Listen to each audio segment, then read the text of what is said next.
quiero saludar al presidente del primer tribunal ambiental, don Daniel Guevara, al señor ministro, don Cristian del Piano, quienes han sido invitados por esta Comisión de Zonas Extremas con el objetivo de que nos puedan ilustrar a esta comisión acerca de jurisdicción, competencia, funcionamiento y desafíos del Tribunal Ambiental. Es una nueva institucionalidad que está muy presente en nuestras regiones extremas y por lo tanto contento de que ellos hayan accedido a poder compartir su experiencia, sus desafíos y por qué no el día de la mañana sacar algunos planteamientos que sean posibles de perfeccionar. Tiene la palabra el señor presidente, ministro Daniel Guevara. Muchas gracias, señor presidente. Es un privilegio para nosotros poder asistir hoy día a esta comisión y ciertamente quisiéramos distribuir, queremos proponer distribuir la presentación en dos momentos.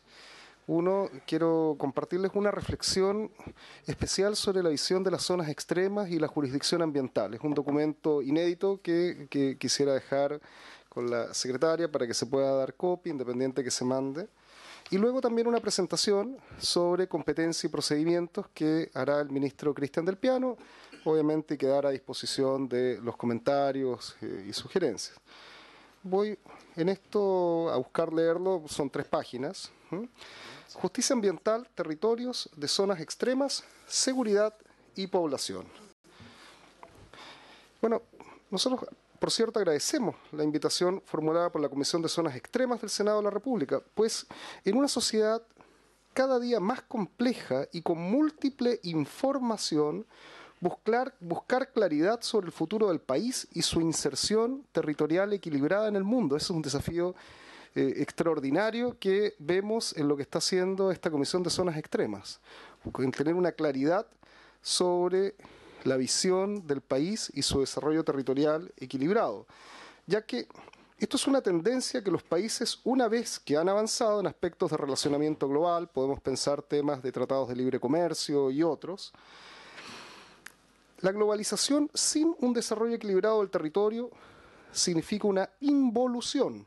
Y como si fuera un paralelo con el enfriamiento que puede sufrir un montañista en la altura, claro, los primeros que se afectan son las zonas extremas. Entonces, claramente hay una visión de supervivencia, desarrollo, de sentido de futuro.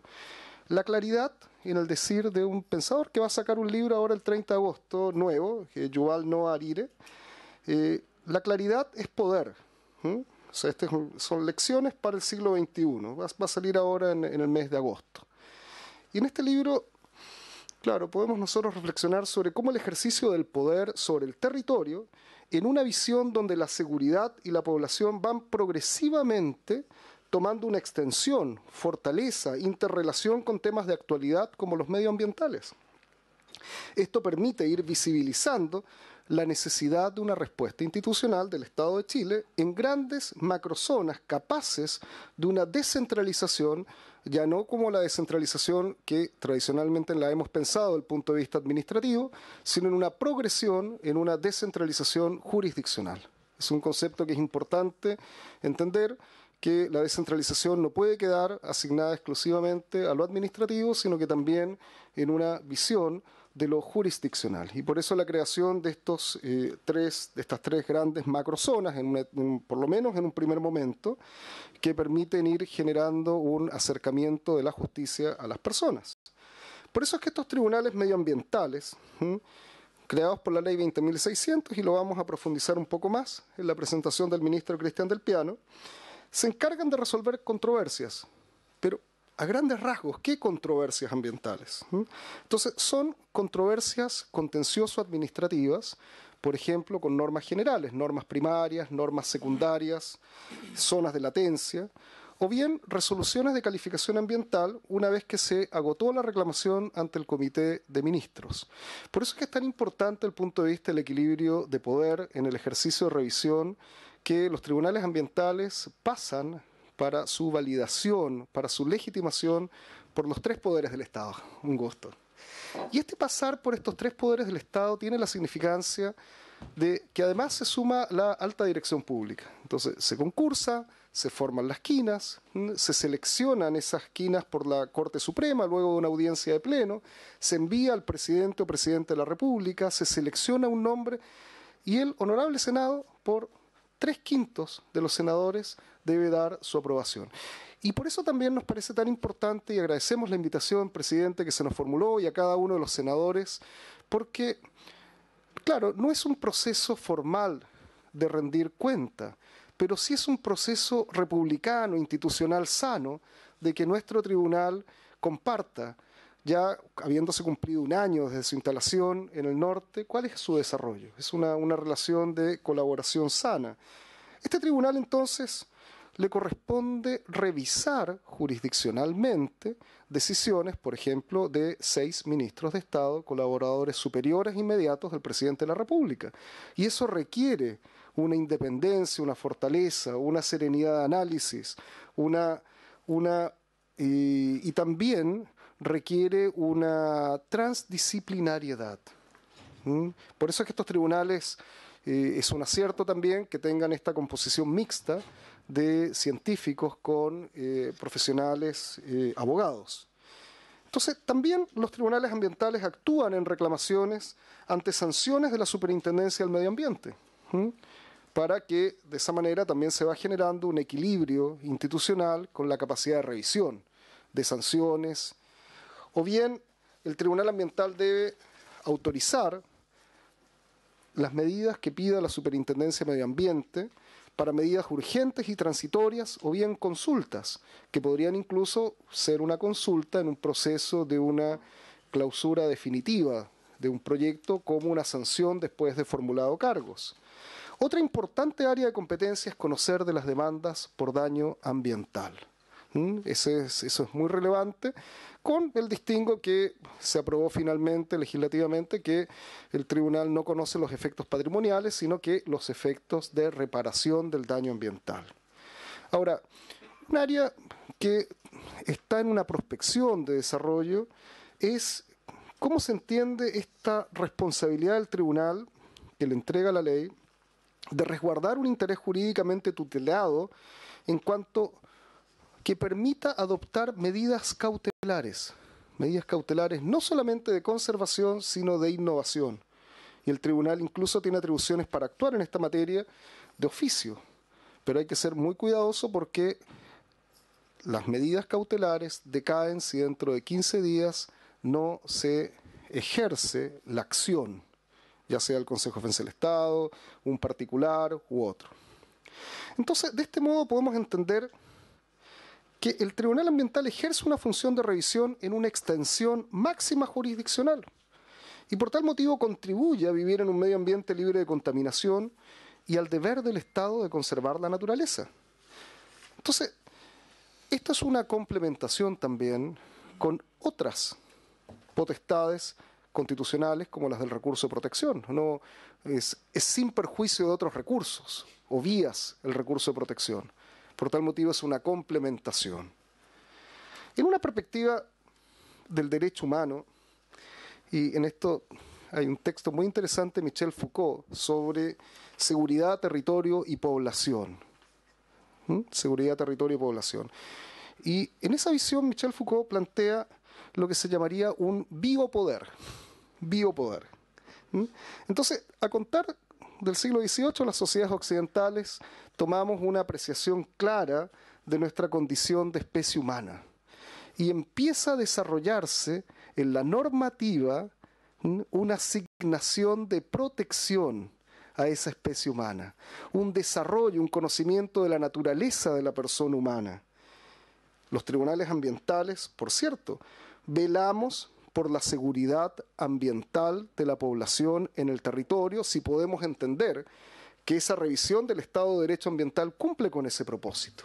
Hay una visión de seguridad ambiental en esto y hay un ejercicio que podríamos denominar de un biopoder. Sin embargo, hay otro elemento que ha ido tomando gran fuerza, y es que hoy no solamente se discuten los derechos humanos, sino los deberes humanos. ¿Mm? Y en ellos, en la nación políticamente organizada, el Estado, está el deber de proteger la naturaleza entendida como el medio ambiente. Y ahí podríamos incluso hablar, me atrevo a colocar un concepto a esto, un ecopoder jurisdiccional, una visión del medio ambiente donde no solamente atendemos hoy día a la condición del ser humano, sino que a otros sistemas o formas de vida. ¿Mm? Bueno, eso puede llevarnos incluso al tratamiento de sistemas microbiales en salares, por ejemplo, esos temas de alta complejidad. Entonces, los tribunales ambientales ejercemos un claro concepto de revisor jurisdiccional independiente sobre el cuidado y conservación de la población como de la naturaleza en los territorios de zonas extremas. Y esto va configurando aquello que también tiene un concepto en las zonas extremas, especialmente cómo se dibuja o desdibuja la soberanía. ¿Mm?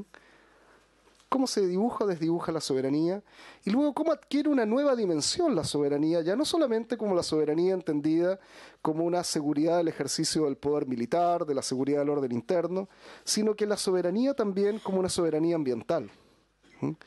Ese es un concepto interesante de ir pudiendo entender y compartir.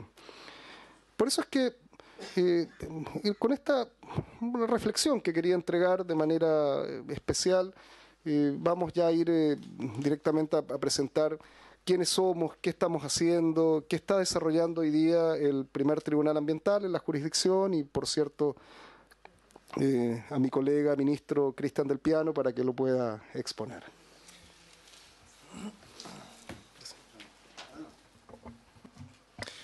Muchas gracias, señor presidente.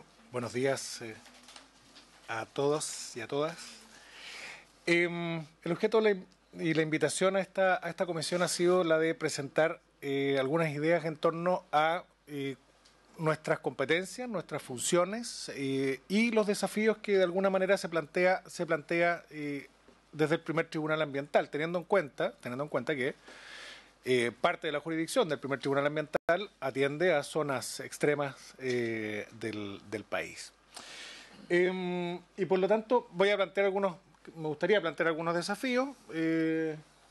Reconozco que en algún momento porque tal como dijo el presidente, en algún momento antes de empezar la sesión, tengo doble militancia en el Tribunal Ambiental, por una parte de la Universidad Católica del Norte, por otra, entonces a veces puede que hable un poco con la camiseta del tribunal y algunas con la camiseta de la universidad como académico, pero sin embargo son cosas que sí creo pueden suponer buenos desafíos para el primer tribunal ambiental y los tribunales ambientales en general. Lo primero, de acuerdo a la ley 20.600, el tribunal ambiental es un órgano jurisdiccional especial, autónomo e independiente, que se encuentra bajo la superintendencia directiva correccional y económica de la Corte Suprema. Nosotros hemos sostenido como tribunal que estamos adscritos al Poder Judicial en términos tales que incluso, por ejemplo, la excelentísima Corte Suprema ha autorizado incluso el uso de su bandera, el Poder Judicial, en las instalaciones. Y con todo lo que eso supone como órgano jurisdiccional, desde el punto de vista de la resolución de las controversias ambientales que son de su competencia, y además se ocupa de los demás asuntos que la ley somete a su conocimiento. De alguna manera por ahí ya se han ido empezando a ampliar las competencias del primer tribunal ambiental más allá de la ley 20.600. Por ejemplo, la ley de responsabilidad extendida del productor, ya se contienen algunas competencias para los tribunales ambientales. El proyecto de ley que está en discusión hoy día en el Senado sobre el sistema el SBAP, digamos, de biodiversidad y áreas protegidas, va a ser un componente importante en nuestra carga de trabajo diaria, digámoslo así, porque tenemos la hipótesis que va a ser la gran fuente de causas ambientales en el país.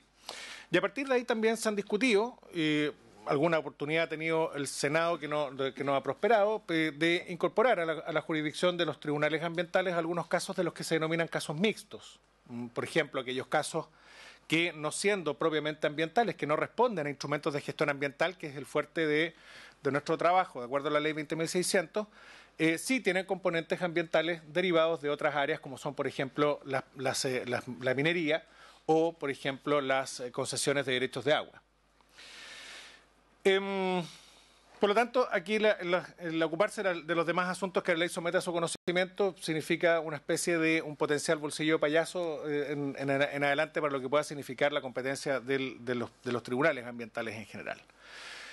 Tal como se comentaba, los 3 tribunales ambientales están constituidos por ministros suplentes, por ministros titulares y suplentes. En ambos casos, los ministros titulares son 2 abogados y un licenciado en ciencia, y los suplentes es un ministro suplente abogado y un ministro suplente de ciencia.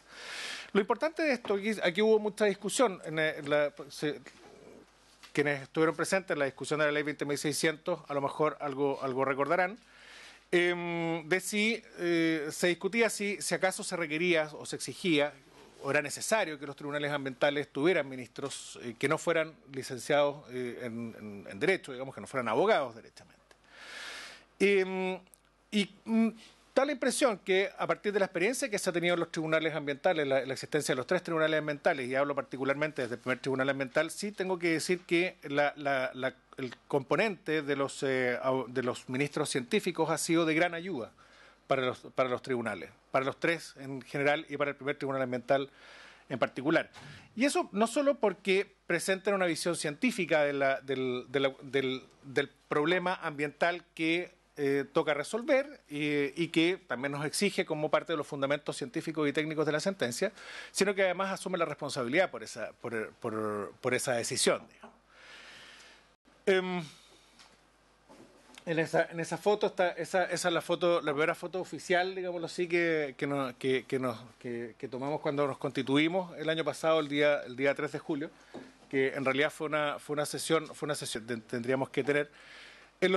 Los tribunales ambientales se diseñaron 3 tribunales ambientales divididos por macrozonas, todos autónomos e independientes entre sí, sin una entidad que se encargara de la administración, por ejemplo, de estos tribunales. El día que se designaron los ministros del segundo tribunal ambiental, que fue la primera designación, eran ellos 5 y nadie más. Entonces, y tenían que partir de cero. En el caso nuestro, por ejemplo, como no teníamos nada, seguimos la línea de los otros 2 tribunales ambientales y determinamos un periodo de vacancia en la jurisdicción de 60 días para poder tener la infraestructura, para poder tener el personal. No teníamos secretario, que era un ministro de FE, que por cierto era uno de los que firma los cheques, por ejemplo. O sea, teníamos 5 personas que no podíamos firmar absolutamente nada. Y como dato curioso, nosotros nos constituimos esa vez en la Biblioteca Pública Regional de Antofagasta, que nos prestaron la sala de directorio, porque no teníamos nada más. Hicimos un acta, firmamos un acta en que se decidió la presidencia, se hizo el sorteo además de quién duraba 2 y 6 años de acuerdo a la norma transitoria para la primera designación, entre otras cosas, y nos constituimos, nos declaramos constituidos. Y estábamos todos, los 5, muy contentos porque nos habíamos constituido por fin oficialmente, nos sacamos la foto, todos estábamos felices, y a partir de ahí tenemos que empezar todas las gestiones administrativas. La primera gestión administrativa, por ejemplo, era sacarle el RUT al tribunal. Entonces nos fuimos los 5 a impuestos internos, que había todo un problema. Nosotros tuvimos que conversar con el director regional porque ¿qué papeles presentábamos si no teníamos una constitución de sociedad? Teníamos solamente la ley 20.600 y un nombramiento, digamos, un decreto de nombramiento, era lo único que teníamos. Y llegamos donde el director regional nos diría una oficina, que si yo estuvimos esperando unos 15 o 20 minutos y nos entrega un papel con nuestro RUT. Y en realidad el acta de constitución no estuvo ahí. En realidad el acta de constitución estuvo en impuestos internos. Lo que les quiero decir con esto, buenos días, senador. Lo que les quiero decir con esto es que los 3 tribunales ambientales se manejan de forma completamente autónoma entre sí, lo cual puede generar algunos problemas de coordinación. Por ejemplo, no existen los 3 tribunales ambientales tienen sistemas distintos de gestión de causas, por ejemplo. Entonces, litigar en un tribunal ambiental en su forma es muy distinto a litigar en otro tribunal ambiental. Las cuestiones administrativas pertenecen a cada uno de los tribunales ambientales. Entonces, no hay una entidad como una especie, vamos a decir, de corporación administrativa del Poder Judicial, que se encarga de todos esos aspectos administrativos para que cada tribunal pueda funcionar de forma independiente, dedicarse a la jurisdicción. Entonces, ahí hay una cosa que a lo mejor podríamos discutir. Están los ministros titulares. La primera asignación correspondió a los ministros Daniel Guevara, aquí presente, Marcelo Hernández, que es el licenciado en Ciencias, y el ministro Mauricio Oviedo, y los ministros Fabricio Queirolo y Cristian del Piano, que es quien habla. La idea de los tribunales ambientales fue creada a partir de la ley 20.600, pero con un criterio de descentralización. La idea original, el proyecto original, como se sabe, era crear un solo tribunal ambiental con asiento en la ciudad de Santiago y con jurisdicción en todo el país.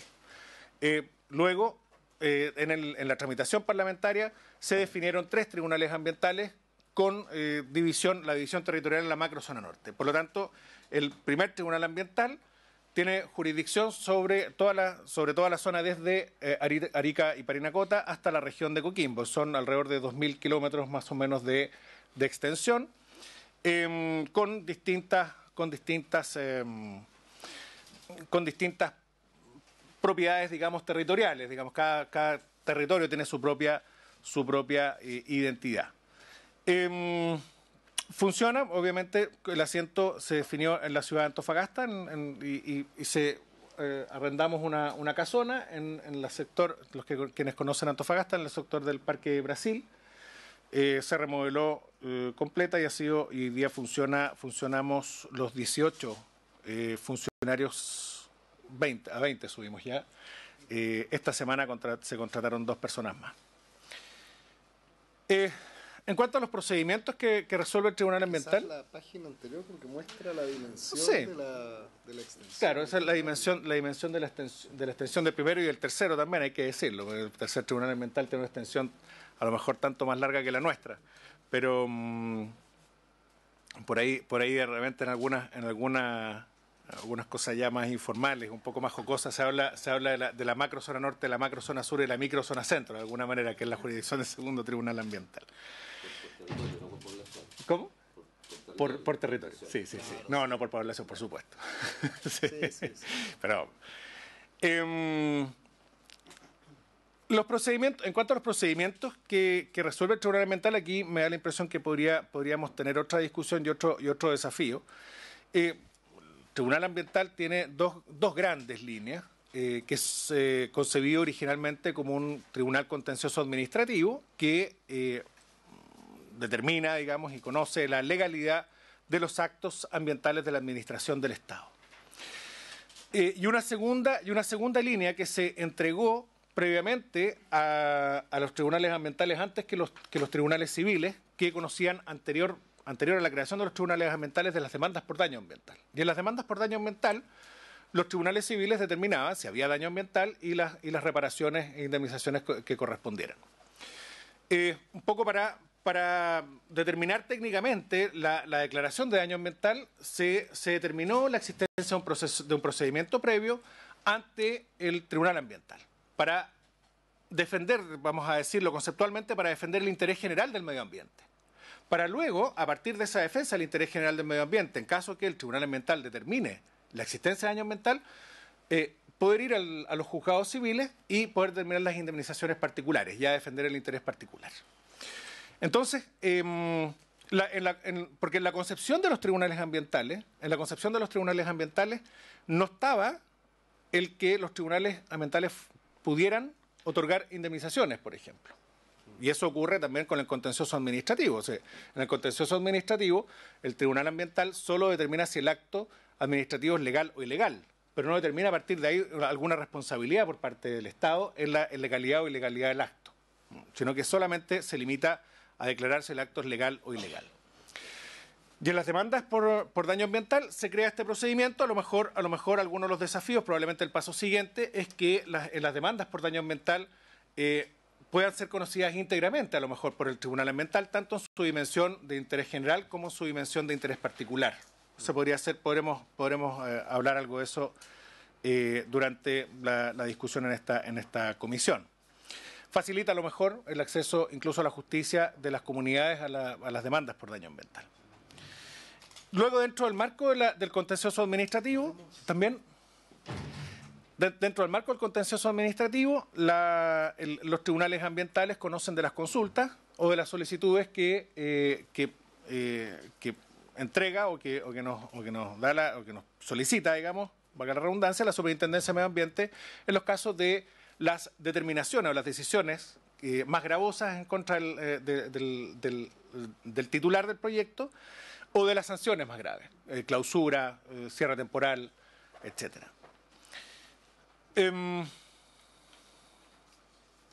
¿Cuántas causas hemos conocido hasta ahora? Desde lo que llevamos de jurisdicción, hemos conocido 23 causas, 12 reclamaciones, 9 solicitudes y 2 demandas, de las cuales ya se han resuelto 13, es decir, en menos de un año hemos tenido, a lo mejor hemos tenido más causas que lo que en un año tenía el segundo tribunal ambiental. Mucho se discutía aquí en torno a cómo iba a ser el impacto de la creación del primer tribunal ambiental en torno a las causas de la macrozona norte. Y la verdad es que me da la impresión que en el número de causas que conocía o la proporción que conocía el segundo tribunal ambiental de las causas que se generaban desde la macrozona norte por la norma transitoria de la ley 20.600, hemos superado el número que más o menos conocía año a año el segundo tribunal ambiental. Tenemos 10 causas pendientes, están a punto de salir 2 más, así que vamos a tener 8 luego, eso 3 incluso a lo mejor, y lo cual también, sí, siendo un tribunal nuevo nos hemos ido aprovechando, digamos, que todavía somos un buque liviano, y hemos podido ir resolviendo, creo que de forma bastante eficiente, las causas. Yo cerraría aquí la presentación a lo mejor, pero solamente dar algunos pincelazos. Ustedes tienen las presentaciones de PowerPoint en sus carpetas. Respecto de el flujograma que hemos ido diseñando para los procedimientos que tenemos, el procedimiento de reclamación, procedimiento por daño ambiental, las solicitudes. ¿Quizás agregar, Cristian, si me permite? ¿Sí? Sí. Quizás agregar algunos desafíos que tenemos. No quería olvidar de comentar que firmamos un convenio con la Biblioteca del Congreso Nacional, y eso fue hace 2 meses atrás.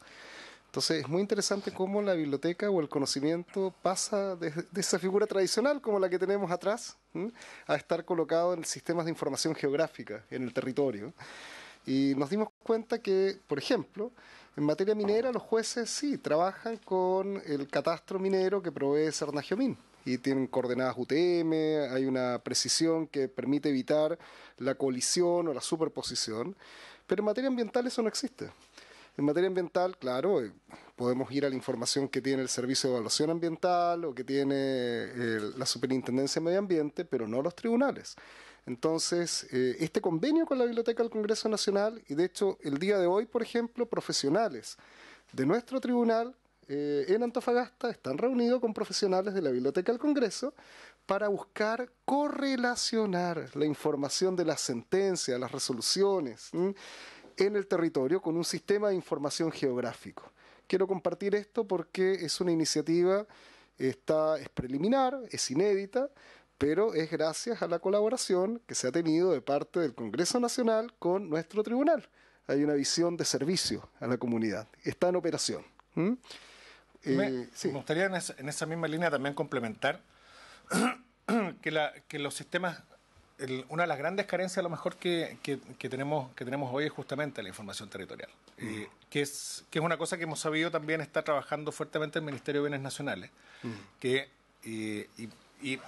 hay varias entidades y al final uno se da cuenta que hay muchísimas entidades que están trabajando de forma más o menos coordinada todavía. Falta un poquito de afiatamiento ahí en la información y el Tribunal Ambiental, el primer Tribunal Ambiental y los tribunales ambientales estamos con el desafío de incorporarnos o mostrar una rama también del sistema de información territorial también desde la jurisdicción. Y ese es un tema, claro, efectivamente, como dice presidente del tribunal, es un desafío en el cual el primer tribunal ambiental no solamente tiene que participar de forma autónoma e independiente, sino que además participar coordinadamente con con los otros mecanismos. Sí. Probablemente, si me permiten también una segunda línea de desafío, nosotros tenemos en nuestro sistema judicial una tradición que es franco-española, muy marcada, ¿no?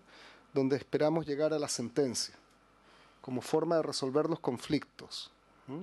Entonces es interesante pensar que en distintas áreas, penales, derecho a familia, laboral, se ha ido avanzando hacia sistemas de mediación y resolución de conflictos, por supuesto, no de la noche a la mañana, ir incorporando sistemas técnicos vinculados a la mediación, a la resolución de conflictos. Y se ha estado mirando en este último tiempo lo que ha sido la experiencia, por ejemplo, de Australia, que tienen un tribunal de tierras y medio ambiente en Nueva Gales del Sur, no de la noche a la mañana, pero que se constituyó en la década del 80 y que hoy día, por ejemplo, está el 63% de los conflictos socioambientales se resuelven con una asistencia técnica, con un rol activo del tribunal en preservar el bien jurídico ambiental, pero convocando a una solución de controversias. Y este día 29 y 30 de agosto estamos en un taller de trabajo con quien por la Corte Suprema ha estado liderando este tema, que es el ministro Sergio Muñoz. Estamos evaluando esto, este es un tema relevante desde el punto de vista de la conciliación, su alcance o no, pero también una discusión que se está dando y se va a dar también en terreno legislativo en torno a los temas de mediación. Diálogos territoriales tempranos o aprobación de acuerdos y otros. Ese es un tema del mayor interés porque es un desafío para el tribunal y, por cierto, con apoyo de la Embajada de Australia vamos a tener a un expositor jurisdiccional de ese país contando la experiencia en el norte. Y por supuesto es algo que estamos disponibles en una fecha próxima también a extendernos. Estamos en una etapa muy preliminar en ese trabajo. Lo tercero, que también es un desafío, en general, incluso hay un libro de un procesalista italiano, Carneluti, sobre el elogio de los jueces, pero habla sobre estas cámaras secretas en las que los jueces resuelven de manera secreta. Y da la impresión de que es tan importante que las sentencias esté muy claro cuáles son los elementos que los jueces toman al momento de decidir. Entonces estamos trabajando también en establecer un protocolo de calidad que permita establecer, bueno, cuáles son los elementos que pondera un tribunal colegiado al momento de tomar una decisión.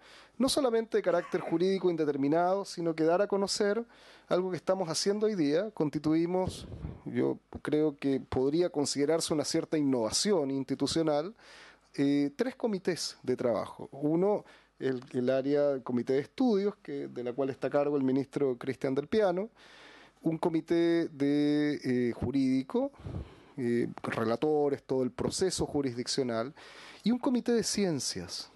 Un comité de ciencias, un equipo de 5 profesionales dedicados a estudiar en cada caso que ingresa los elementos y a correlacionarlos. Nos interesa mucho dar a conocer eso. No sé si eventualmente con un auto acordado estamos discutiéndolo, pero es un proceso en el cual creemos conveniente también aportar a la justicia. Y en cuarto lugar, quiero comentarlo, pues algo muy, muy interesante, que es el papel internacional de los tribunales ambientales. Ahora, en el mes de comienzos de agosto, tuvimos un encuentro en Jujuy, en Argentina, por ley provincial, han creado tribunales ambientales, el primer tribunal ambiental de los 23 en Argentina. Y ya seleccionaron a los jueces, van a funcionar con un sistema de un equivalente a primera instancia y el Tribunal Superior de Jujuy, que es colegiado, ellos serían el equivalente a la Corte de Apelaciones. Y no como nosotros que tenemos rango de Corte de Apelaciones. Pero fuimos a compartir la experiencia. Se está viendo la experiencia internacional de Chile en un tema institucional donde tenemos una experiencia de 5 años y se está mirando con interés cómo este desarrollo institucional del país puede colaborar con otros países de Argentina o del Cono Sur. Estamos interesados también en generar esa cooperación internacional, ya no solamente de lo que vamos a aprender a otros países, sino que también lo que nosotros podemos aportar en América Latina. Así que yo quería aportar algunos desafíos o temas en torno a esto. Y me gustaría, si me permite, también agregar dos cositas más que también creo que son atingentes y muy relevantes para las zonas extremas. La primera que una de las cosas, nosotros tenemos 23, una de las cosas que nos llama la atención, nosotros tenemos 23 causas ambientales en este momento en el tribunal. Ninguna, por ejemplo, de Arica y Parinacota. No hay ninguna. La pregunta... Claro, esa es una solución. No hay nada que no Claro. que secuestre el problema. Es una hipótesis, ¿no? Que no hay conflictos ambientales.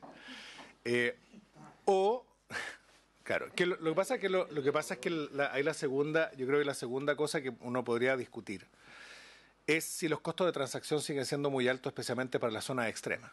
Si ya litigar en Santiago es muy caro, litigar en Antofagasta no tiene por qué ser mucho más barato. Por lo tanto, hay un desafío, creo, en acercar la justicia ambiental, y especialmente en las zonas extremas, que es un tema mucho más sensible. Ahora, hay varios mecanismos. A lo mejor uno podría pensar en algún mecanismo, una especie de fiscalía ambiental, una institucionalidad, o sea, con complemento a la institucionalidad ambiental, porque al final del día, la justicia ambiental es un tipo de justicia que defiende un interés público. Y generalmente cuando hay un interés público que se defiende, hay una institucionalidad que está dedicada a defender ese interés público.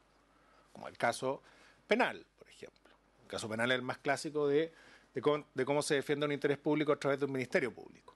Entonces, me parece que eso podría ayudar a poder acercar todavía, pero es una de muchas ideas. Y lo segundo, que también tiene que ver con zonas extremas, dice relación con aquellos casos que pudiesen llegar al tribunal con cara de conflictos ambientales nacionales, pero que sean conflictos ambientales de tipo transfronterizo, que sabemos que hay algunas cosas también que son atingentes a las zonas extremas. Son dos aspectos. Por ejemplo, Chile no tiene una normativa hoy sobre evaluación de impactos transfronterizos, que es una obligación que deriva hoy día de una norma consuetudinaria de derecho internacional general. Ha sido reconocido en varios fallos ya por la Corte Internacional de Justicia que la evaluación de impactos ambientales transfronterizos en caso de proyectos o actividades que pudieran generarlo es una obligación por parte del Estado. Ahora, a partir de ahí uno podrá definir cuál es el estándar a nivel interno, pero lo importante es tener y eso también es muy relevante, no solo para zonas extremas, eso para qué vamos a andar con cosas, sino que, porque si fuese por ser zonas fronterizas, todas las regiones del país son zonas fronterizas al final, digamos. O sea, tienen zonas fronterizas, no voy a decir que son, pero sí tienen zonas fronterizas. Por lo tanto, creo que hay un aspecto ahí que es un segundo aspecto y un segundo desafío que creo que puede tener esta comisión y que también es atingente o en que es incumbente en los tribunales ambientales, especialmente el primero. Si me permites, en esa línea, por eso fue tan importante hacer este encuentro en Jujuy, porque, por ejemplo, tenemos, sí, firmado, no en la evaluación, pero sí tenemos firmado un convenio medioambiental con Argentina desde el año 1991. Entonces, es muy relevante que, claro, la administración, las cancillerías lo conozcan, lo apliquen, pero también los jueces lo apliquen para el caso de conflictos. Conozcan la normativa que está firmada entre ambos países con, por ejemplo, protocolos sobre recursos hídricos. Entonces, es significativo esa tarea de capacitar. Y probablemente a nosotros nos interesa mucho el vínculo con la Cancillería, porque hay un mecanismo que no siempre, en teoría está construido, pero en la práctica hay que hacerlo eficiente. ¿Cómo convertimos esta multilateralidad, estos tratados, en normas de ejecución concreta y específica para la resolución de casos? Entonces, es muy importante tener esa tecnología, podríamos decir, donde pasamos de esa normativa internacional incorporada a una normativa aplicable al caso concreto, y el juez en ese sentido tiene y está llamado a cumplir un rol, un papel en esa misión. Probablemente hoy día, si hay algún tema global, sea este. Y finalmente, declarar lo que hemos señalado a los senadores en nuestras reuniones bilaterales cuando les hemos visitado, que les hemos visitado además en algunos casos. Por ejemplo, en Iquique visitamos al senador Soria con posterioridad a una audiencia que se hizo. En una causa, nos trasladamos para escuchar en la audiencia a las partes en la Corte de Iquique. Entonces tenemos establecido una red de colaboración. Lo mismo hemos podido conversar con la senadora Ebensberger, la importancia que el tribunal se desplace. Sí, es cierto, son grandes distancias, pero el tribunal puede y debe hacer un ejercicio, sobre todo porque la jurisprudencia hoy día acepta que dentro de un área jurisdiccional no necesariamente se tiene que funcionar en el edificio asiento de corte, sino que en toda la jurisdicción. Y es nuestra decisión, no estoy diciendo que sea algo sencillo, pero hemos tenido la mejor disposición de las Cortes de Apelaciones cuando han sido requeridos en La Serena, ha sido requerido en Iquique, en facilitarnos sus instalaciones para poder desarrollar nuestra función y acercar de esa manera la justicia. Sabemos que hay partícipes en procesos que uno podría hacer la sesión en el lugar más exótico y lejano y asistirían igual, pero hay otras personas que, tal como indicaba el ministro del Piano, los costos de transacción. Y algo que nos parece importante también, hemos desarrollado una acción de capacitación con todas las corporaciones de asistencia judicial, con todas. Y es muy importante que la justicia ambiental no tenga una inhibición por razones de costo, sino que la ciudadanía pueda convertir esos derechos en garantías eficaces, haciendo incluso uso del privilegio de pobreza. Así que hemos hecho esa capacitación. Creemos que hay muchas tareas por venir y también mucho que escuchar. Y también recibir, y por eso es que valoramos activamente, presidente, la invitación que se nos ha formulado al día de hoy y le agradecemos como tribunal en su conjunto. Muchas gracias, don Daniel. Muchas gracias, don Cristian. Se ofrece la palabra. Senadora Ebensberger.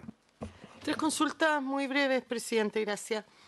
Primero, claro, si uno ve la exposición que ustedes nos han realizado y ve el número de causas que tienen, a lo mejor hay una respuesta, pero también, como ustedes mismos señalaban,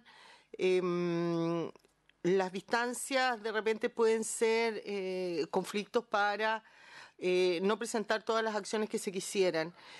¿Son partidarios ustedes que cada región tuviera su tribunal medioambiental?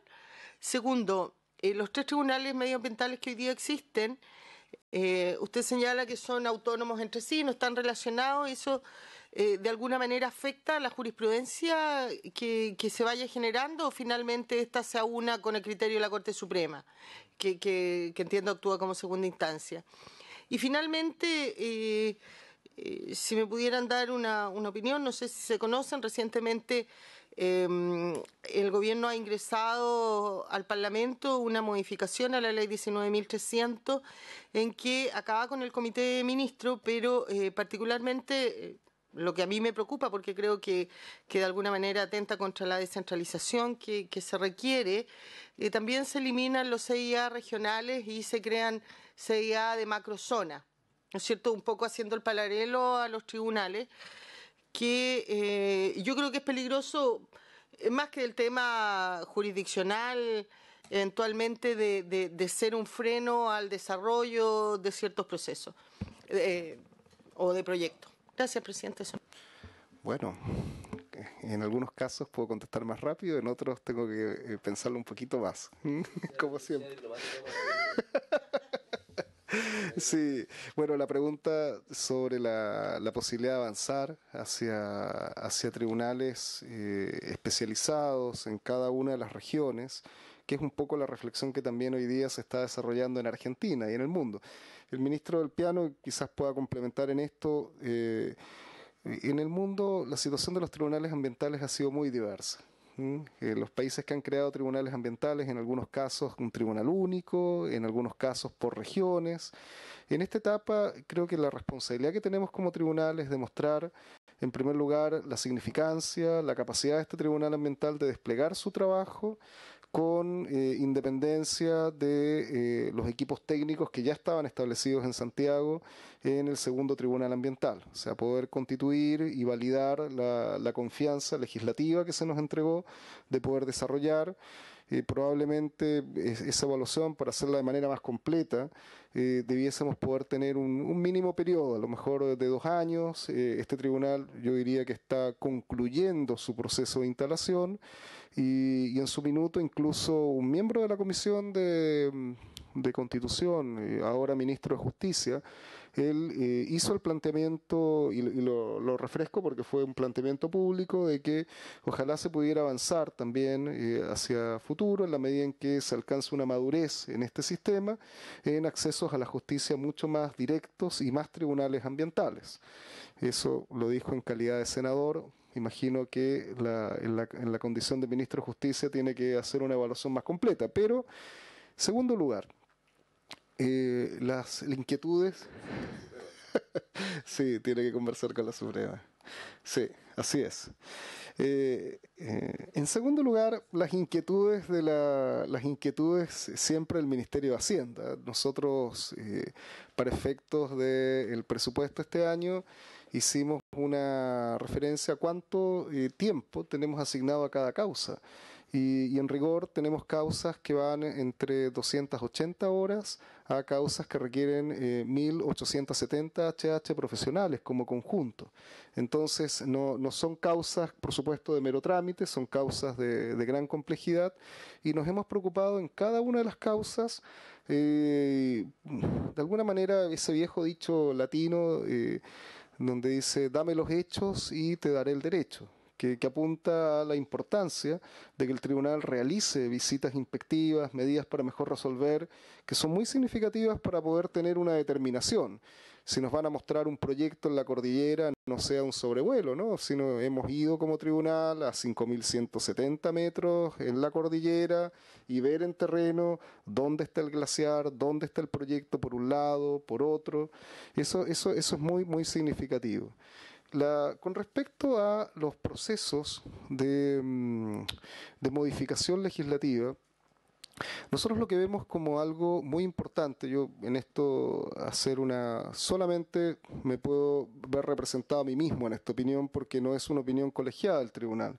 Sin embargo, sí puedo indicar que muchas veces al revés se ve la necesidad de fortalecer de modo más significativo las capacidades de evaluación, dado que lo político es fundamental en una sociedad que avance hacia un nivel de mejoramiento del conocimiento, de la toma de decisiones. Es muy relevante que, así como hay un servicio de evaluación ambiental que ha tenido que ir creciendo en su desarrollo, que también exista un fortalecimiento de capacidades y competencias en los evaluadores. Los evaluadores, cuando les corresponda hacerlo en sede política, pues ciertamente que no prescinda de elementos de argumentación, de profundidad, que permiten dar a las decisiones una solidez.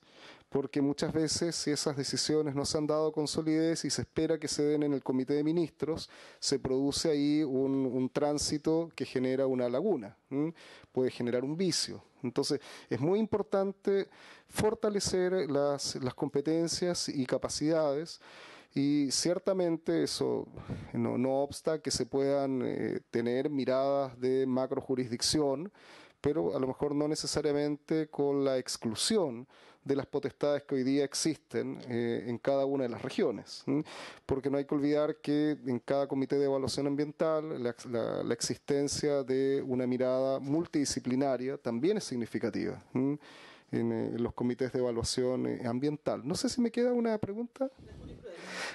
Sobre la jurisprudencia. Y sobre la jurisprudencia,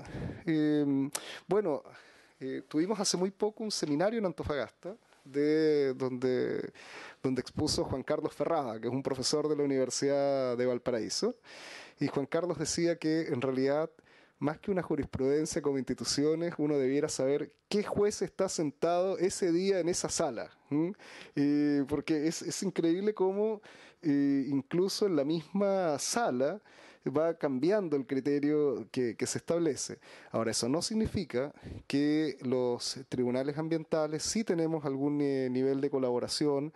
Por ejemplo, hace muy poco hicimos un encuentro en ciencias, porque lo que nos preocupamos es cómo estamos evaluando los casos.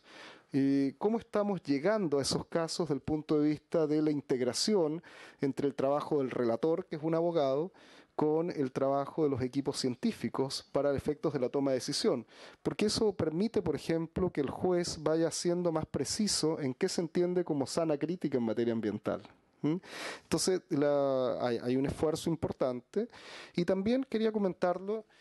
Firmamos un acuerdo con el Tribunal Constitucional. Como Tribunal Ambiental tenemos un acuerdo firmado. Hay un facilitador importante, fue un exministro y presidente del Tribunal Ambiental en Santiago, don José Ignacio Vázquez, quien junto con el presidente Iván Aróstica expusieron, y hubo unanimidad del Tribunal Constitucional en que vamos capacitando a los funcionarios. O sea, y probablemente lo que genera en todo sistema jurídico, unidad del ordenamiento jurídico, es una apreciación de la Constitución y su aplicación por los órganos jurisdiccionales. No sé si... Sí, la verdad es que queda poco que decir, pero sí. Hay más consultas, entonces a lo mejor me gustaría que pudiéramos... Sí. Senador. La consulta mía, no me he metido en el tema, conversamos mucho. Mi primera visión en mi vida, digamos, del político. Mi mundo es el municipio, de 50 años alcalde, dediqué ahí mi esfuerzo. Pero ahora en las elecciones recién pasadas, me tocó recorrer los pueblos del interior. Y la gente me explicaba que cada día tienen menos agua. Eso tiene que ver con el tribunal. Y me hacían ejemplos que en Antofagasta las mineras sacaban agua de mar porque no les permitían sacar del desierto. Pero en Iquique se estaban llevando el agua y la gente veía que en muy corto plazo todo lo que hay de quebradilla moriría.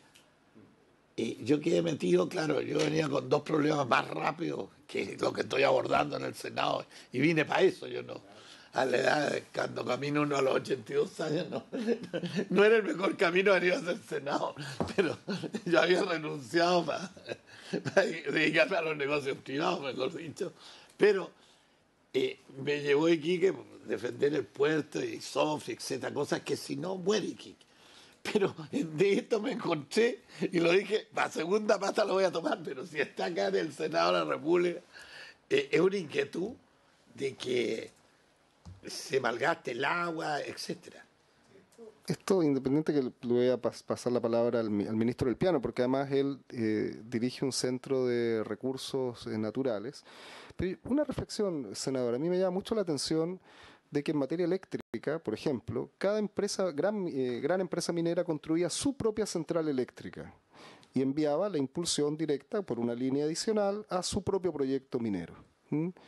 Hoy día se ha avanzado incluso en la región de Antofagasta, pero sigue siendo de que cada gran empresa minera tiene su propia planta de impulsión de agua y no hay un sistema o una red colaborativa, y no se ha desarrollado en un tema de alto interés público probablemente una legislación que permita, entendiendo ese interés público, no solamente permitir el desarrollo de cada empresa minera de manera individual, sino que también generar un equivalente a un sistema interconectado, pero de carácter hídrico.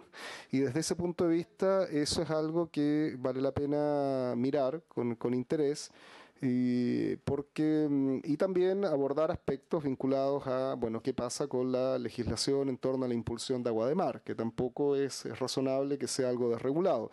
Ese tipo de temas, humedales sobre los cuales se ejerza presión en la extracción de agua, salares, glaciares, son materias que pueden entrar por distintas vías de componente ambiental, ya sea por un tema de naturaleza o asociado, como usted lo indica, a pueblos, a grupos humanos, puede llegar al tribunal ambiental y ciertamente, pero junto con lo que pueda el tribunal resolver caso a caso, lo que uno puede advertir es que también sería muy importante una aproximación más sistémica del punto de vista del recurso hídrico en el país.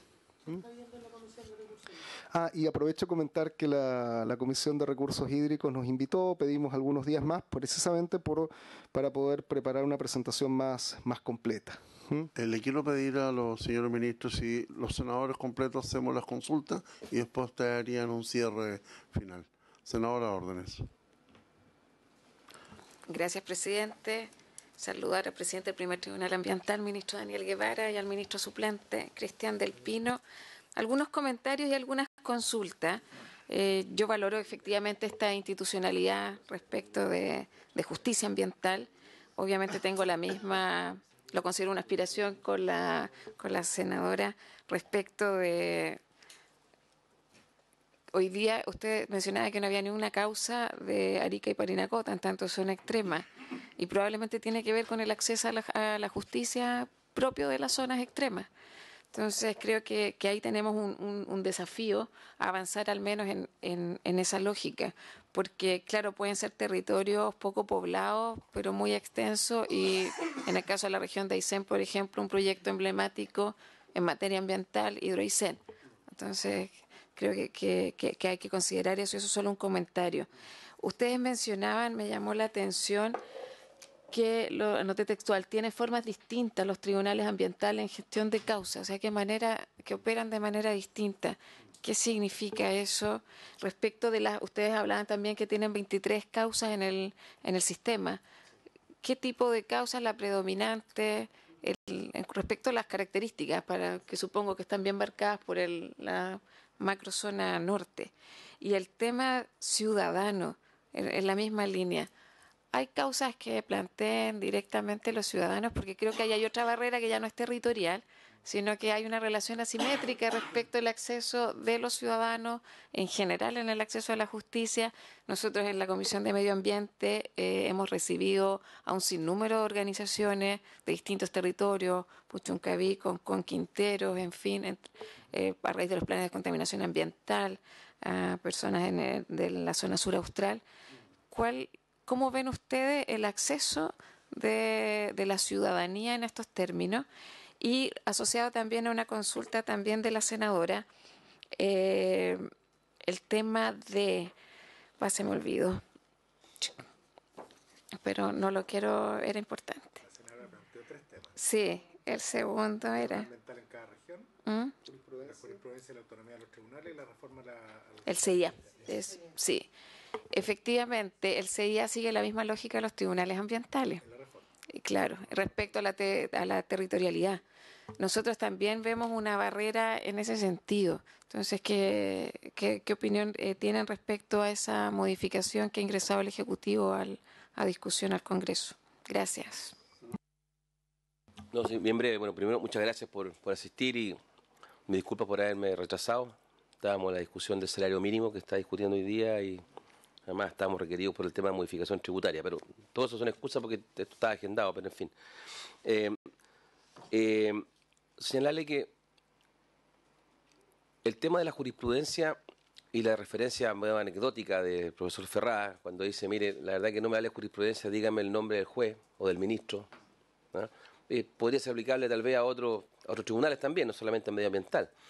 Lo que pasa es que el tema medioambiental, que puede sonar anecdótico, pero puede tener algo de cierto, tal vez se explica porque tal vez hay que afinar de mejor manera el tema legislativo, para tal vez acotar, si usted quiere, o no sé si limitar, pero ayudar a los jueces en su labor interpretativa de la ley a tener menos laxitud al punto de que si me toca del piano, me toca que Guevara, me va a ir mejor o peor.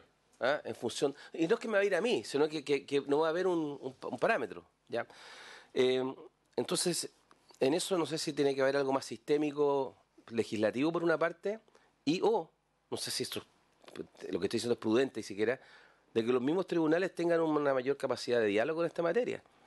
Yo sé que esto es anatema seguramente, pero tal vez una vez cada 2 años juntarse y ver qué fueron los fallos más emblemáticos, ni siquiera los emblemáticos, fallos, y comparar, si ustedes comparar notas, comparar fallos, o sea, porque además los nombramientos de ustedes no son por un año. En consecuencia, hay espacio para poder generar una suerte de mayor entendimiento. O sea, me imagino que ustedes, así como por lo menos los que estamos acá legislando, yo tengo dudas a veces de cómo voy a abordar estos temas. Y no pocas veces he cambiado de opinión antes de votar, porque he visto otro ángulo, ¿ya? O me he convencido de argumentos que...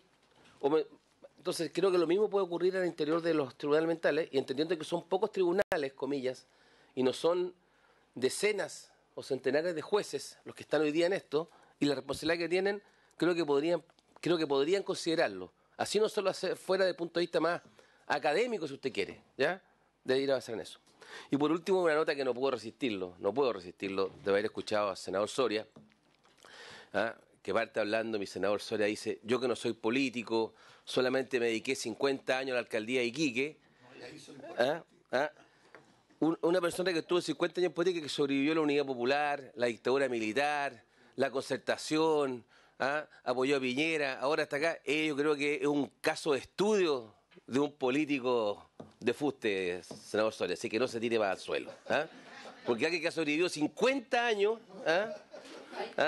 que ha dejado un legado grande en Iquique, porque por lo menos yo sé que el alcalde de Iquique, usted tiene alguna relación con él.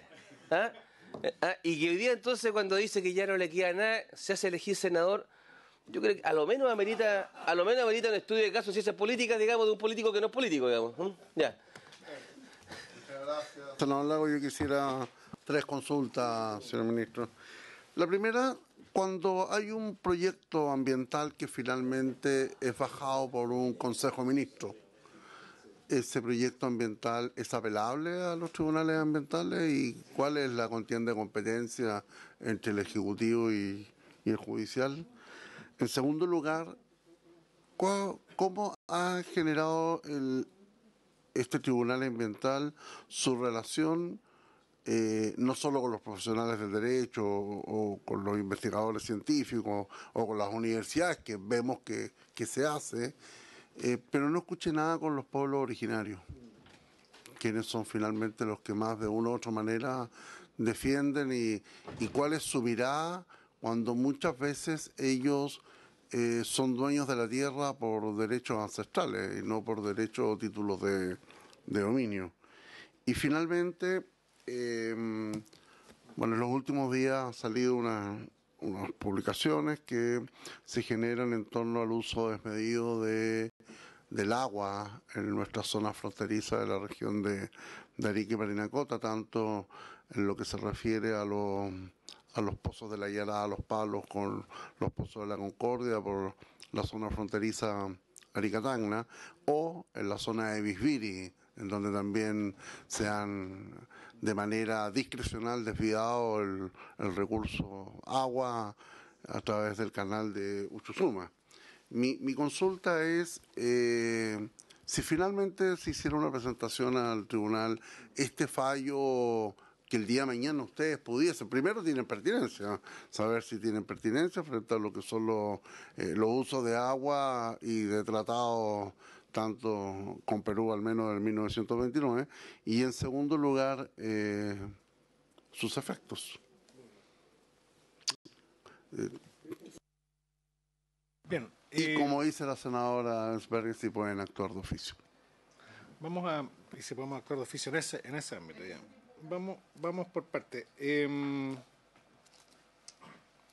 Para que no se me olvide Parte tú y yo complemento algunos temas. Tratar de cerrar todo en 15 minutos más. Voy a abordar las preguntas desde el inicio, y creo que lo mejor es partir del final hacia el inicio, para partir por lo más complejo en realidad, senador Durana, porque ese es un tema complejísimo.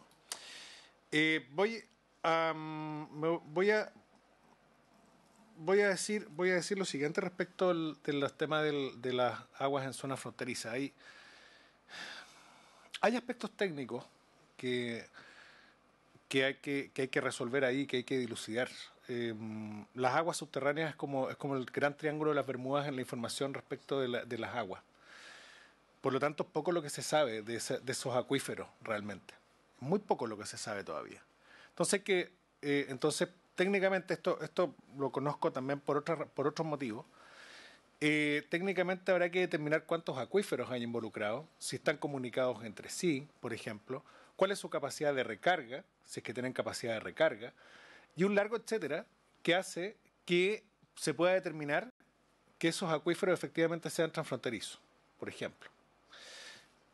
Más allá del concepto de acuífero transfronterizo, que además es otra cuestión que desde el punto de vista del derecho internacional no está del todo clara. ¿Qué se entiende por un acuífero y cuáles son los límites de la determinación de un acuífero transfronterizo? Dicho eso, que es una determinación técnica que de todas maneras hay que decir, la Dirección de Fronteras y Límites se está haciendo cargo de la cuestión, ¿eh? Así que ellos también me imagino podrán aportar a requerimiento, por supuesto, de esta comisión o de cualquier otra comisión del Senado, podrá aportar los antecedentes que ellos tengan. Yo puedo aportar antecedentes limitados, más bien conceptuales, digamos. ¿Bien? Lo segundo que habría que decir, y desde el punto de vista ya jurisdiccional, es que habría que distinguir dos situaciones muy distintas entre sí. La primera es un eventual daño transfronterizo. Si se produce un daño transfronterizo, si por la extracción excesiva de agua en un lugar se produce un daño en otro estado, esa es en realidad una cuestión que excede las competencias y las facultades de los tribunales internos, de cualquier tribunal interno, y pasa a ser una cuestión ya diplomática, pasa a ser una cuestión diplomática y de jurisdicción internacional en su caso. ¿Bien?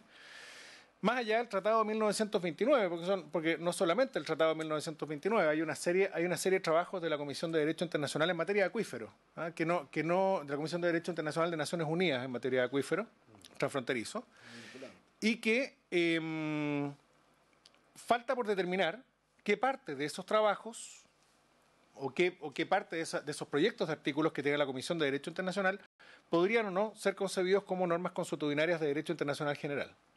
Porque a partir de ahí se determina si existe obligatoriedad de cumplimiento por parte de tanto de Chile como de Perú, que es entiendo, el conflicto en concreto. Por lo tanto, son varios aspectos que son técnicos, científicos, jurídicos y de jurisdicción, que ahí, dicho sea de paso, nosotros no tendríamos mucho que ver ahí. Sí, eventualmente, y aquí hay una segunda distinción, es en el caso de proyectos o actividades que puedan tener un impacto más allá de la frontera y que requieran de una evaluación de impacto ambiental. Ya les comenté hace algunos minutos atrás en los desafíos que tenemos como legislación nacional y como tribunal ambiental, es la determinación de una evaluación de impacto ambiental transfronterizo, por ejemplo, en la legislación nacional. Existe como obligación en el derecho internacional, no existe realmente un estándar claramente definido a nivel de cómo debe ser esa evaluación de impacto transfronterizo, pero sí está claro, desde el punto de vista del derecho internacional, que en caso de proyectos con impacto transfronterizo, la evaluación de impacto ambiental debe ser transfronteriza también. Pero ahí hay una serie de preguntas. Si podemos poner un ejemplo, un caso de estudio, podría ser el túnel Agua Negra, por ejemplo, en la región de Coquimbo. El túnel Agua Negra es un túnel que se va a construir tanto en Chile como en Argentina, va a tener un impacto vial, va a tener un impacto ambiental, va a tener un impacto transfronterizo. Entonces, ¿quién se encarga del estudio de impacto ambiental? O de la evaluación de impacto ambiental? Va a ser la autoridad interna argentina, va a ser la autoridad interna chilena, que pasa si son contradictorios, si no son contradictorios, va a haber una entidad de coordinación, hay un comité de frontera, ahí también que actúa, qué rol va a tener, etcétera. Hay una serie de preguntas que uno podría hacerse ahí. Pero quiero dejar el elemento conceptual, por lo menos planteado, para que se pueda discutir. Porque ahí ustedes tienen un poco, en parte, ustedes tienen la pelota de cómo se va a ir derivando esto. Para no cambiarte todavía de tema, complementarle, senador, lo siguiente. Nos pondría a prueba una presentación. Nos pondría a prueba. Porque, de hecho, para que una presentación sea desestimada, tiene que haber unanimidad del colegiado. Unanimidad. En caso contrario, la presentación prospera. Entonces, un elemento que se va a estudiar es si hay o no jurisdicción o falta de jurisdicción. Y la pregunta que uno se podrá hacer, no digo que sea el caso concreto, porque tendremos que estudiarlo en su mérito, es si un titular de un proyecto desarrolla una actividad en otro país y los efectos de ese proyecto, de esa empresa que tiene operaciones en el territorio nacional, claramente demuestran que no se sometió al sistema de evaluación de impacto ambiental y ejecutó el proyecto en el lado fronterizo para optar, en teoría, por el menor costo o de desarrollo, ¿qué hace usted? ¿Es solo un tema de Cancillería o es un tema en el cual pueda usted ejercer plena jurisdicción nacional en el territorio de su país? Entonces, acá va a ser muy importante. Y yo solamente en esto quiero hacer un señalamiento. No hemos tenido, desde que este tribunal ha iniciado su funcionamiento, ninguna presentación del Consejo de Defensa del Estado. Ninguna presentación de un municipio. Y creemos que esos legitimados activos en los procesos de demanda por daño ambiental tienen evidentemente por su calificación, especialmente el Consejo de Defensa del Estado, una importante condición de actores para este tipo de procesos de cautela del interés común. Entonces me atrevería a plantear que ahí hay un punto sobre el cual no quisiera entrar más en detalle porque eventualmente nos podría tocar conocerlo. Ahora sí. Muchas gracias. Bien, respecto a los pueblos originarios, usted señalaba, bueno, los convenios con universidades, qué pasa con los pueblos originarios. A mí me gustaría señalar que el primer tribunal ambiental, como primer tribunal ambiental, nosotros tenemos identificados quiénes son nuestros principales usuarios, digamos así. Obviamente la institucionalidad ambiental es el principal usuario, pero también tenemos que tener claro que dentro de la macrozona norte, uno de los principales usuarios y uno de los usuarios que más además requiere acceso a la justicia son las comunidades. Y los pueblos indígenas también, como comunidades ya más particulares, más específicas. Como tribunal hemos entendido que nosotros no somos solamente un tribunal de reclamaciones de empresas en contra de sanciones o en contra de evaluaciones de impacto ambiental. Nosotros también somos un tribunal que está abierto a la comunidad. Y el trabajo que hemos ido haciendo con la Corporación de Asistencia Judicial, que tiene sus limitaciones, por limitaciones desde el punto de vista de capacitación, que es un trabajo que se puede abordar, pero luego también tiene unas limitaciones de coordinación. Porque para que la Corporación de Asistencia Judicial pueda litigar en un tribunal determinado requiere el acuerdo de todas las corporaciones de asistencia judicial a lo largo del país. La Corporación de Asistencia Judicial de Tarapacá, la de Valparaíso, y la Metropolitana y la Zona Sur. O sea, teniendo las cuatro, acordando que puedan litigar en tribunales ambientales, ellos recién ahí pueden patrocinar causas ante tribunales ambientales. Pero entonces, claro, nosotros estamos tratando de hacer ese trabajo con las dos corporaciones que están en nuestra jurisdicción, con la Corporación de Asistencia Judicial de Tarapacá y la de Valparaíso. Estamos tratando de hacer trabajos también con las municipalidades. Perdón que interrumpa. Sí. Es que en ese tema, ese es el esfuerzo que hacen ustedes, pero ¿qué hacen los otros tribunales ambientales en Chile? ¿Saben lo mismo? Están... Las corporaciones de Claro. judiciales están a lo largo de todo Chile. Sí. Cumplen un rol. Alguien dirá que lo hacen bien, más o menos. Pero entonces, ¿cómo hacer que en el caso de ustedes, que está bien, me parece, impulsan esto y el resto, o tal vez estoy sorprendido y ya está funcionando en los otros tribunales? Me explico. O sea, este es el tipo de políticas que yo creo que debería tener como una línea. Y por otra parte... Eso sería lo deseable. No, pero es que esto. Claro. Sí, no sería deseable, Ahora, pero la pregunta es que hay que llenar sí. ese vacío, porque si no. Y lo que pasa es que ellos partieron en su presentación estableciendo que de los 3 tribunales ambientales que cubren el país, hoy día existe una situación en que cada uno funciona por sí solo. Claro. Bueno, que eso, No hay una Ahí, línea. se me permite, senador, también entrar en justamente en ese tema que hay dos preguntas aquí transversales del senador Lagos y la senadora Ensberger.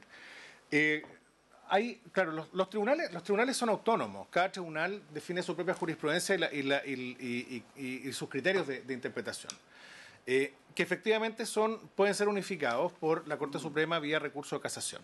Esa es un poco la lógica con la que opera. Habiendo un interés público detrás, es muy relevante que ojalá los tribunales fueran lo más coordinados posible y tuvieran la interpretación más uniforme posible. Y hay una tendencia, me atrevo a decir, de los tribunales ambientales, porque los tribunales ambientales son especializados no solamente en la materia que conocen, sino que en el personal que exigen. Es decir, el estándar exigible para un ministro de un tribunal ambiental es un estándar de una persona que conoce muy bien el sistema jurisdiccional, digamos, ambiental. Por lo tanto, nosotros como ministros conocemos los fallos de los otros tribunales, eso al menos. O sea, eso es lo esperable de nosotros, que conozcamos los fallos de los otros tribunales, sepamos cómo fallan. Y por lo menos a partir de ahí nosotros podremos decir, mire, ¿sabe qué? Uno podrá considerarlo correcto, uno podrá considerarlo incorrecto, pero por lo menos se abre un debate. Decir, mire, sabe que al menos yo tengo un criterio distinto, pero por un fundamento que me parece más adecuado. ¿Se fija? Entonces, claro, a partir de ahí, por supuesto, dentro del marco de la interpretación de la ley, que es el marco de referencia.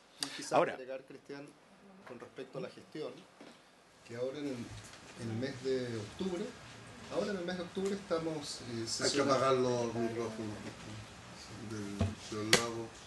Ahora en el mes de octubre estamos sesionando los 3 tribunales ambientales, nos vamos a juntar en Valdivia, vamos a tratar temas sobre gestión electrónica de causas, temas previsionales, de bienestar, vinculados también a grandes criterios, porque efectivamente ahí hay una falencia en la cual requiere coordinación. Ahora, con respecto al área de justicia, sí, a mí me parece importante que el Tribunal Ambiental, y nos hemos reunido con la presidenta del Consejo de Defensa del Estado, nos hemos reunido con los directores de las corporaciones, pero yo creo que también los otros organismos tienen que, no puede el tribunal, porque en algún minuto no es tan sencillo que los jueces estemos desplegándonos en torno a la identificación de potenciales casos o legitimados activos ante el tribunal. Va a ser muy importante que el Ministerio de Justicia, por ejemplo, el Ministerio de Medio Ambiente, desarrollen ese trabajo que, en principio, no tenemos inconveniente en poder ser sensibles a esa necesidad. Pero creo que también hay órganos del Estado que tienen una responsabilidad en que en su política, en su gestión, promuevan estos temas de desarrollo de justicia ambiental. Agradecer ir cerrando ya estamos en la... Y lo último, fíjese que yo quiero responder a un tema de la máxima importancia planteado. 4.300 kilómetros de costa y no tenemos una guía trámite para construir una línea base del territorio marítimo. No tenemos una ley de glaciares todavía. No tenemos una ley de salares.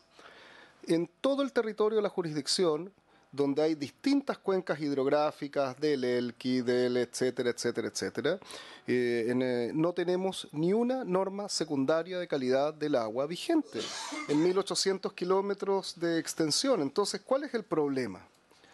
Es que el juez tiene que resolver de acuerdo con el principio de la inexcusabilidad. Pero, ¿con qué elementos va a resolver el juez si no tenemos la normativa vigente, de acuerdo con principios generales? Entonces, y luego también un tema que es sumamente importante, que es avanzar en temas de evaluación ambiental estratégica, ordenamiento del territorio suburbano.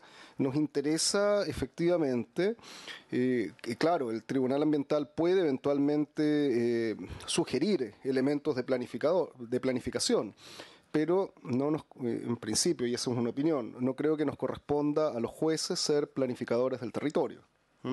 Entonces, desde el punto de vista de normativa, ese es un trabajo muy, muy significativo que se podría hacer, que es un arqueo de cuál es la normativa relevante sobre el territorio no urbano, que hoy día se encuentra el país en un déficit, porque finalmente va a ser normativa necesaria y debe ser discutida precisamente en la instancia del Congreso Nacional y tener verdaderamente una agenda que nos permita correlacionar el avance entre la judicatura con legislación precisa, moderna y que garantice efectivamente este desarrollo sustentable que aspiramos como país. Muchas gracias. Sí, solo lamento no haber podido contestar a lo mejor todas las preguntas. Sí, voy a dejar los datos luego para que cualquier cosa pueda contestarla. Muchas gracias, señor presidente. Muchas gracias. En nombre de los señores senadores y senadoras que integran esta Comisión de Zonas Extremas y Territorios Especiales, agradecerle a don Daniel Guevara y a don Cristian del Piano por esta ilustrativa presentación. presentación que han hecho los tribunales ambientales y obviamente que están los antecedentes de ellos para ya las acciones y consultas específicas. Habiendo cumplido el objeto de la sesión, se le va.